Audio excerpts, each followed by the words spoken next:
Cuando los escritores bíblicos se encontraron con la santidad de Dios, lo único que pudieron hacer fue caer de rodillas delante de Él. Nancy DeMoss Wolgemuth nos dice que esta respuesta sirve de ejemplo para nosotras. No puedes entrar a la presencia de Dios aferrada a los trapos sucios de tu propia justicia o de tu propia pecaminosidad. No puedes aferrarte a tus hábitos pecaminosos y decir, oh Dios, te amo. Esta mañana voy a adorarte. No puedes hacer eso. Él es un Dios santo y oh que nos postráramos más sobre nuestros rostros delante de Él. Estás escuchando Aviva Nuestros Corazones con Nancy DeMoss Wolgemuth en la voz de Patricia de Saladín. Hoy es 5 de mayo de 2023.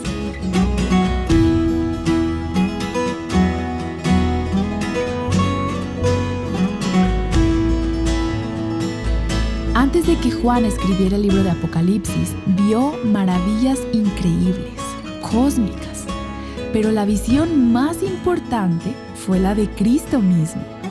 Las cartas a las iglesias que se encuentran en los primeros capítulos del libro de Apocalipsis te mostrarán a Jesús bajo una nueva luz. Eso es lo que estamos explorando en la primera de varias series sobre estas cartas. Aquí está Nancy con nosotras. G. Campbell Morgan fue un gran maestro de la Biblia durante los años 1900. Y una de sus citas, que es una de mis favoritas, dice: la necesidad suprema en cada hora de dificultad y angustia es una visión fresca de Dios. Y sé que algunas de las que nos escuchan en el día de hoy tienen alguna dificultad o angustia en su vida. Por eso la necesidad suprema en cada hora de dificultad y angustia es una visión fresca de Dios. Y al verlo, al contemplarlo, continúa él diciendo, todo lo demás adquiere una perspectiva y una proporción adecuada. Bueno, lo que Juan nos muestra en el primer capítulo de Apocalipsis y de lo que estaré hablando hoy de la palabra de Dios es una visión fresca, una nueva visión de Cristo. Y eso es justo lo que necesitamos. Tenemos que verlo. Tenemos que creer que Él es quien es. Y por lo tanto, permíteme entonces retroceder un poquito aquí al versículo 9 del capítulo 1. Juan dice, yo Juan, vuestro hermano y compañero en la tribulación, en el reino, y por cierto, esos son dos extremos. La tribulación es la parte difícil. El reino es la parte grande y gloriosa. ¿Y qué tenemos en el medio? Tenemos la perseverancia, el sufrimiento paciente. ¿Y qué es lo que te lleva de la tribulación al reino? Es la perseverancia, el sufrimiento paciente. No perseveras si no has pasado y atravesado por mucho tiempo por cosas difíciles. Y Juan dice, yo soy su hermano, yo soy su compañero en la tribulación, en el reino y en todo lo que ocurre en el medio. La perseverancia, el sufrimiento paciente que hay en Jesús. Él estaba en la isla de Patmos por causa de la palabra de Dios y el testimonio de Jesucristo. Y luego dice, no estaba solo en la isla de Patmos, sino que también estaba en el Espíritu. Yo estaba en el Espíritu en el día del Señor. Y entonces dice, y oí detrás de mí una gran voz como sonido de trompeta. Escribe en un libro lo que ves y envíalo a las 7 iglesias. Luego el versículo 12 dice, y me volví para ver de quién era la voz que hablaba conmigo. Y al volverme vi 7 candelabros de oro. Y en medio de los candelabros vi a uno semejante al Hijo del Hombre.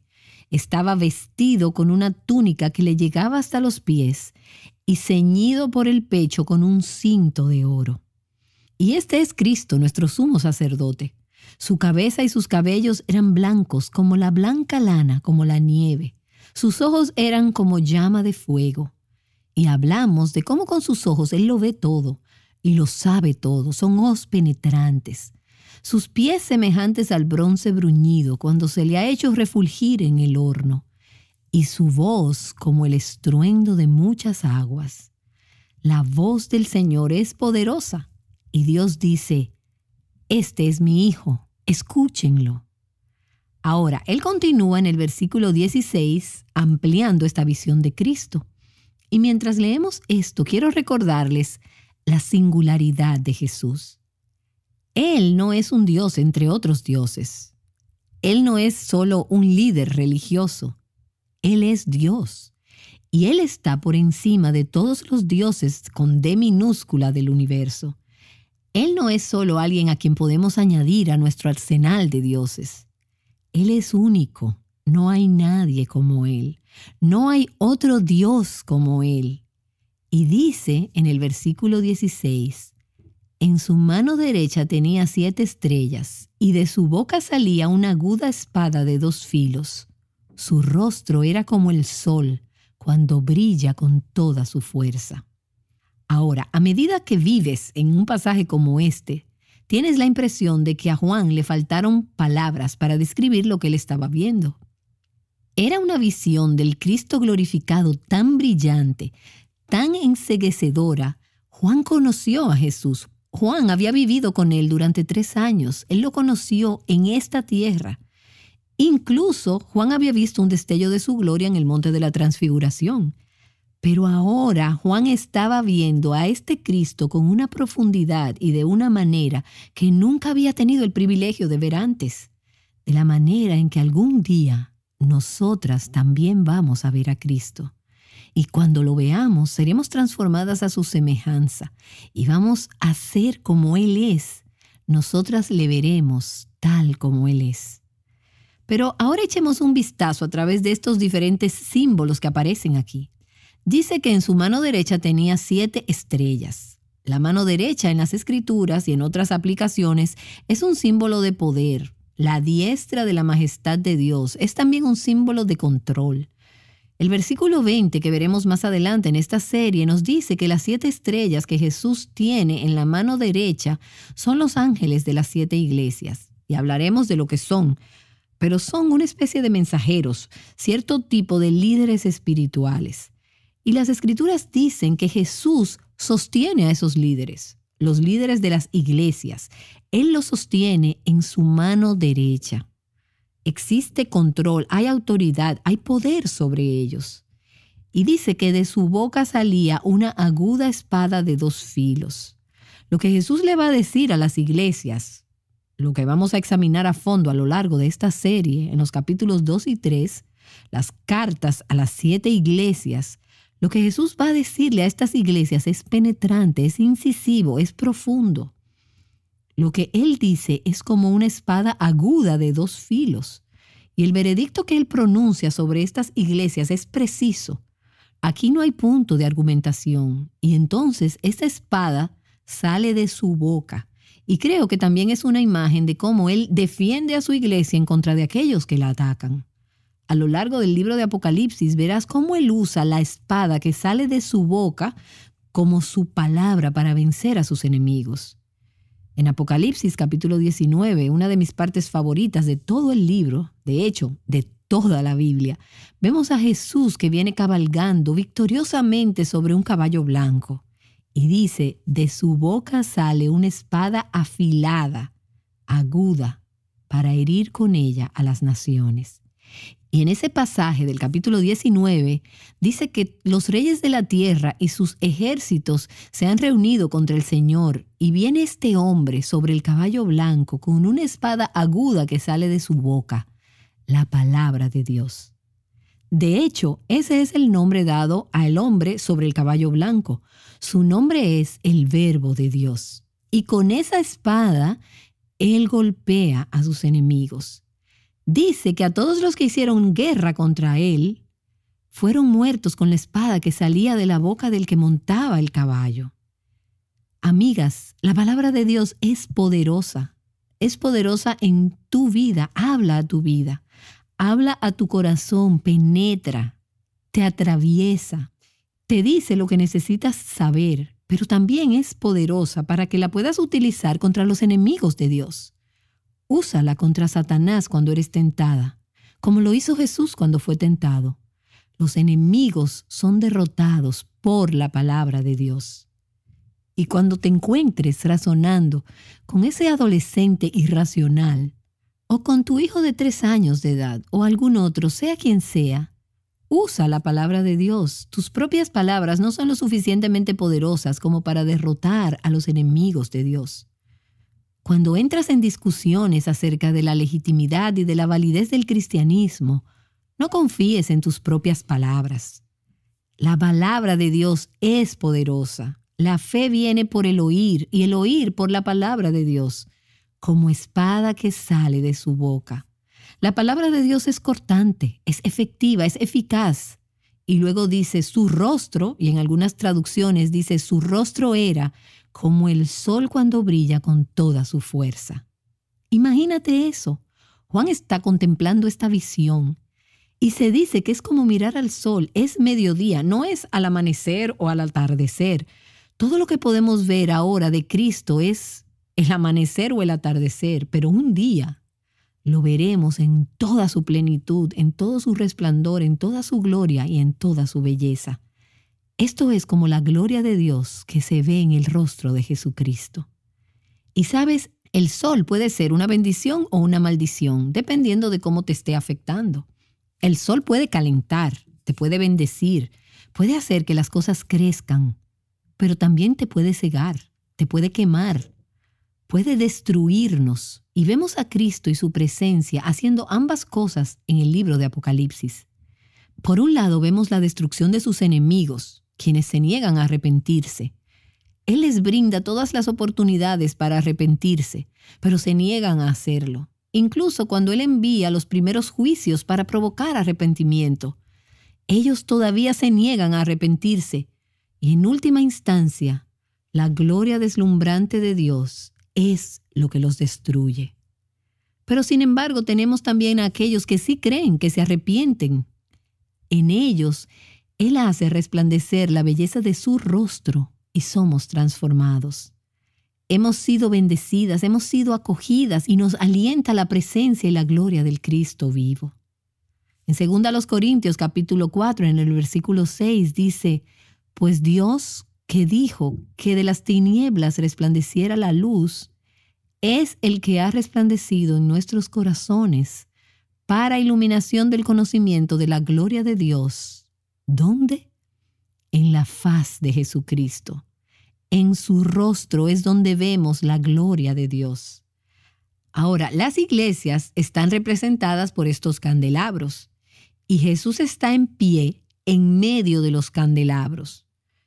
Y los candelabros son las iglesias. Las estrellas en su mano son los ángeles o los líderes de estas iglesias. Las iglesias se supone que hagan brillar la luz en las tinieblas de este mundo. Pero las iglesias no tienen luz propia. Cristo es nuestra fuente de luz. Sin Él no tenemos luz. Él hace brillar la luz de su rostro sobre nosotros, como su pueblo, como su iglesia. Y eso es lo que se supone que debemos reflejar, como candelabros en el mundo. Así que tenemos a Cristo, la luz, brillando en estas iglesias, que son los candelabros. Y la luz, Cristo en los candelabros, se supone que brilló en la oscuridad de este mundo.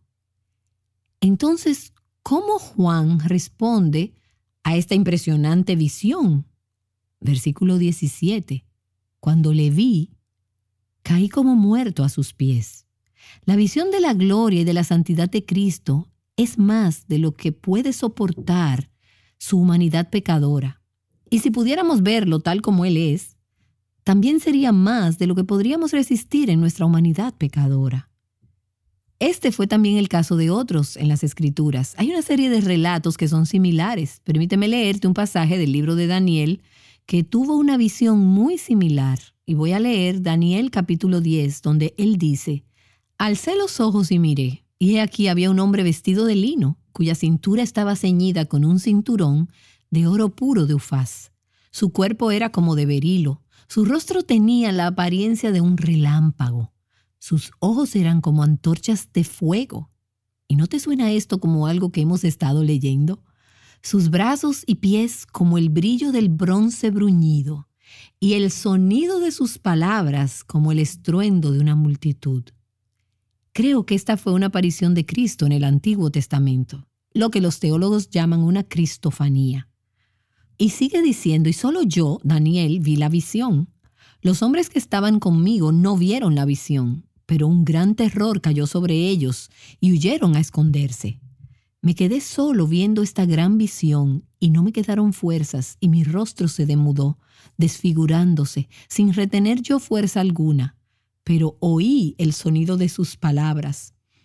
Y al sonido de sus palabras caí en un sueño profundo sobre mi rostro, con mi rostro en tierra. Entonces he aquí una mano me tocó y me hizo temblar sobre mis rodillas y sobre las palmas de mis manos. Y me dijo, Daniel, hombre muy estimado, entiende las palabras que te voy a decir y ponte en pie, porque ahora he sido enviado a ti.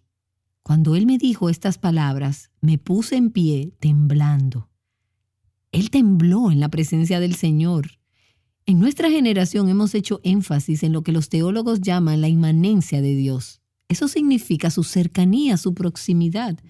Él es un Dios personal y eso es verdad de Dios. Pero hemos puesto tanto énfasis en la inmanencia de Dios, en su cercanía, que en muchos casos hemos perdido nuestro enfoque de la trascendencia de Dios, de la grandeza, la gloria, la majestad y lo asombroso que es Dios. Y como resultado, hoy en día, en los círculos cristianos, en algunas de nuestras iglesias y en muchas de nuestras reuniones cristianas, hay una ligereza y una trivialidad acerca de Dios. Incluso puedes oír que se utiliza el humor de una forma que aún a veces creo que es inapropiado. Ahora, no hay nada de malo en el humor adecuado, pero hay algunas cosas que no siempre son asunto de risa.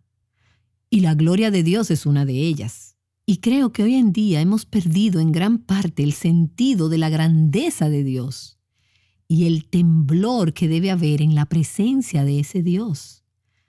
Tenemos muy a menudo una respuesta impenitente a los asuntos espirituales y lo escuchamos en los medios, cuando la gente habla acerca de Dios y acerca de las cosas espirituales. Tienes que ser cuidadosa de lo que te ríes.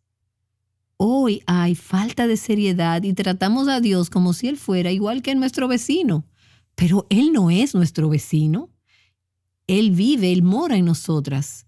Pero es la gloria de Dios, que es la gloria del Cristo resucitado.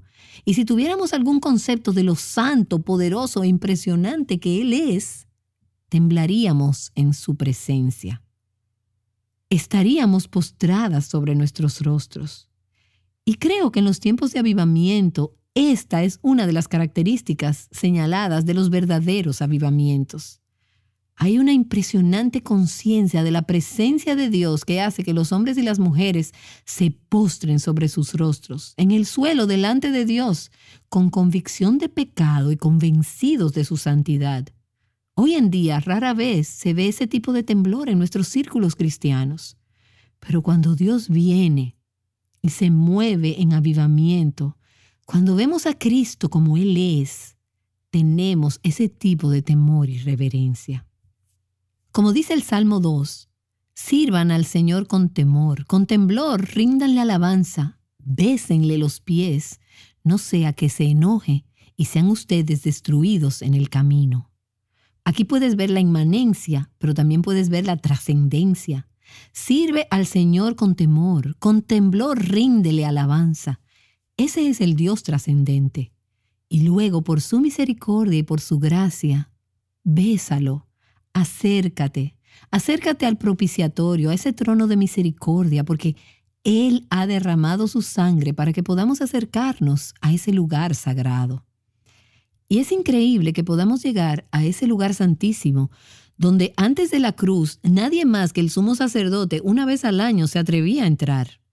Y no podías entrar a la presencia de Dios aferrada a los trapos sucios de tu propia justicia o de tu propia pecaminosidad. No puedes aferrarte a tus hábitos pecaminosos y decir, oh Dios, te amo. Voy a adorarte esta mañana. No puedes hacer eso porque Él es un Dios santo. Y que esto haga que nos postremos más sobre nuestros rostros delante de Él. Sin embargo, ese Dios trascendente es también un Dios inmanente. Él es un Dios personal, de gracia y misericordia. Y lo vemos aquí en Apocalipsis, en el capítulo 1, como cuando Juan cae sobre su rostro delante del glorioso Cristo resucitado. Y ese Cristo se extiende hacia su siervo para afirmarlo, así como él hizo con Daniel años antes. Y así dice en el versículo 17, cuando le vi, caí como muerto a sus pies. Y él puso su mano derecha sobre mí diciendo, no temas. Y una vez más, esta es una experiencia similar a la que tuvieron Juan, Pedro y Santiago con Jesús en el Monte de la Transfiguración años antes. En Mateo capítulo 17 dice que cuando los discípulos oyeron esto, cuando oyeron la voz del cielo que habló y cuando vieron a Cristo glorificado, ellos cayeron sobre sus rostros y tuvieron gran temor. Al igual que Juan ahora en la isla de Patmos. Pero volviendo al monte de la Transfiguración dice que entonces se les acercó Jesús y tocándolos les dijo, levantaos y no temáis. ¿Y no crees que Juan debió recordar de nuevo ese momento? Había sucedido 60 años antes, pero ¿cómo podía olvidar una experiencia como esa? Ahora, él está recordando eso cuando Jesús vino y puso su mano derecha sobre él y le dijo, no temas. Que este es un Dios impresionantemente santo, deslumbrantemente enceguecedor, majestuoso y trascendente, pero que Él es también un Dios que se acerca a través de la sangre derramada de Jesucristo. Cristo pone su mano sobre nosotras con misericordia y gracia y nos dice, no temas. Sí, hay una manera apropiada de temer al Señor, de tener reverencia por Él, pero ese temor apropiado del Señor nos libra de tener que escondernos, retroceder en miedo delante de Él. ¿Sabes la diferencia que quiero establecer entre estas dos cosas? No tenemos que temer su castigo porque estamos reverenciando y admirando su santidad y porque Él ha extendido su mano en misericordia y gracia a través de Cristo. Así que Cristo dice, no temas, yo soy el primero y el último, y el que vive y estuve muerto, y he aquí estoy vivo por los siglos de los siglos, y tengo las llaves de la muerte y del Hades. Yo soy. Ese es un nombre del Antiguo Testamento para Dios. El primero y el último. Encontrarás numerosas veces en el libro de Isaías donde Jesús dice, yo soy Dios, yo soy Jehová. Estos son nombres de Dios. Y Cristo está reclamando la deidad. Él es anterior a todos los demás dioses. Yo soy el primero y el último. Yo soy el que vive. Sí, he muerto, pero vivo para siempre. Y lleva a Juan de nuevo a lo que Juan recordaba tan bien. Él había estado allí en la cruz. Y él le recordó a Juan, yo morí. Fue una muerte sacrificial. No era solo la muerte de un líder bueno, religioso, que sufrió por su fe. Fue la muerte del Hijo de Dios que dio su vida como un cordero sacrificial de Dios para quitar el pecado del mundo. Pero como Juan sabía, y Jesús le recuerda ahora, Jesús no se quedó en esa cruz. 3 días más tarde, Él resucitó de entre los muertos. Yo estoy vivo para siempre. Jesús venció sobre la muerte y Él le dice, yo tengo las llaves de la muerte y del Hades. Él tiene el destino eterno de todos los hombres en sus manos. Él sostiene mi destino, Él sostiene tu destino. Él tiene las llaves de nuestra victoria sobre la muerte. Así que sí, temblamos ante Él, pero Él pone su mano sobre nosotras con misericordia y gracia y nos dice, no tengas miedo, soy yo. Yo soy el primero y el último. Morí, pero estoy vivo para siempre y tengo las llaves de la muerte y del Hades. Y esta mañana, mientras meditaba en este pasaje, pensé en esa canción que probablemente has cantado en tu iglesia, Solo en Jesús. Y no voy a leer todas las palabras, pero fui ministrada esta mañana de nuevo al pensar en la forma en que necesitamos una nueva visión, una visión fresca de Cristo, y el estar apercibidas de Él en medio de todas las circunstancias de la vida, aquí y ahora, para siempre. Cristo es nuestra única esperanza. Y eso es lo que dice esta canción. Solo en Jesús confiada estoy. Él es mi luz, mi fuerza y canción. La roca es piedra angular, firme en angustia y tempestad. Qué gran amor, profunda paz. Él calma mi alma en la ansiedad. Consolador, mi todo es Él. En su amor hoy firme estoy. No existe culpa ni temor. Es el poder de Cristo en mí. Desde el nacer hasta el morir, Cristo dirige mi existir. No hay poder ni infierno que me pueda separar de Él. Hasta que Él vuelva o muera yo, es el poder de Cristo en mí. Amigas, necesitamos a Cristo ahora. Lo necesitamos hoy, lo necesitamos mañana y lo necesitaremos el día siguiente. Lo necesitamos más de lo que necesitamos respirar y lo necesitaremos siempre y para siempre y por toda la eternidad. Él, el mismo que se le apareció a Juan, es quien nos habla hoy y nos dice: no temas, yo soy el primero y el último y el que vive. Morí por ti y he aquí estoy vivo para siempre. Tengo las llaves de la muerte y del infierno. Amén y amén. Esta es Nancy en la serie titulada Una visión del Cristo glorificado. Esta es parte de un conjunto de series sobre el libro de Apocalipsis que Nancy estará enseñando en las próximas semanas. Y no sé tú, pero cuando yo pienso en este libro, mi mente a menudo se dirige de inmediato a las extrañas y confusas imágenes de bestias y dragones. Bueno, Nancy de Moss Wolgemuth nos ha estado mostrando que este libro es mucho más que eso. Es la revelación de Cristo en su gloria. Y debido a la revelación de Cristo que se nos da en el primer capítulo de Apocalipsis, nos damos cuenta de que podemos confiar en Él sin importar lo que ocurra. Debido a que en este último libro de la Biblia leemos acerca de las plagas, la violencia y la agitación política, no podemos dejar de pensar en los actos de violencia que han conmocionado este mundo a través de los años. Pero quiero decirte que no importa lo que esté pasando en nuestro mundo, Jesús es más poderoso y Él está en control. A través de este estudio espero que te familiarices aún mejor con este Salvador poderoso y maravilloso. ¿Es posible amar a Cristo y no amar a la iglesia?